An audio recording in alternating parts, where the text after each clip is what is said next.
আসন্ন জাতীয় সংসদ নির্বাচন উপলক্ষে কিশোরগঞ্জ ৩ তাড়াইল করিমগঞ্জ আসনে জাতীয়তাবাদী মহিলা দলের আঞ্চলিক কার্যালয় উদ্বোধন করেছেন বিএনপির প্রার্থী ডক্টর এম ওসমান ফারুক।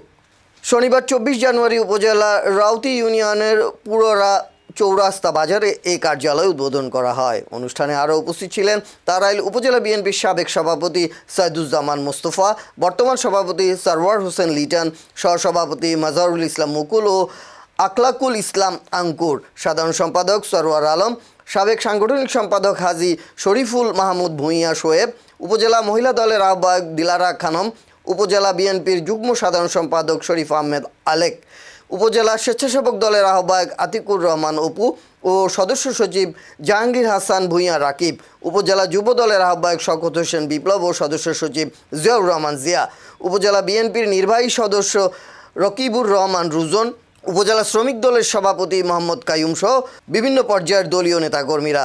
এতে আরও উপস্থিত ছিলেন তাড়াইল উপজেলা মহিলা দলের তাড়াইল সাঁচাইল ইউনিয়ন সভাপতি জাহানারা বেগম, রাউতি ইউনিয়ন মহিলা দলের সভাপতি শরীফা খাতুন, সম্পাদক অফিজা খাতুন, ধলা ইউনিয়ন মহিলা দলের সভাপতি হালিমা আক্তার এবং রাউতি ইউনিয়ন জাতীয়তাবাদী যুব দলের আহ্বায়ক আশরাফ আহমেদ।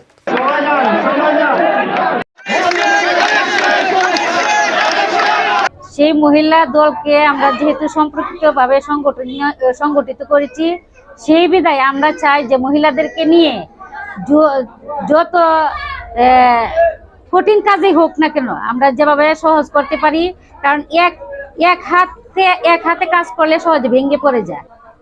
আমরা আজকে নির্বাচনী প্রচারণা উদ্বোধনী অনুষ্ঠানে আমাদের প্রিয় নেতা, আমাদের প্রিয় অভিভাবক ডক্টর এম ওসমান ফারুক ২ নং রাউতি ইউনিয়নে বিএনপির উদ্বোধনী এখানে আমাদের প্রচারণা কার্য শুরু করেছি।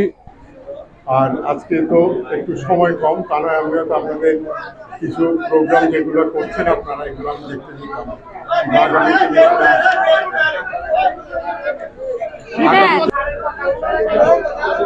আপনারা এখানে এতক্ষণ অপেক্ষা করেছেন, ভবিষ্যতে ইনশাল্লাহ আসবো এবং আগামীতে আসার সময় আমার স্ত্রীকে সাথে নিয়ে আসবো, তারা আপনাদের দেখি। আর আপনাদের যদি কোনো প্রশ্ন থাকে, কোনো কিছু জিজ্ঞেস করার থাকে তাহলে জিজ্ঞেস করতে পারেন।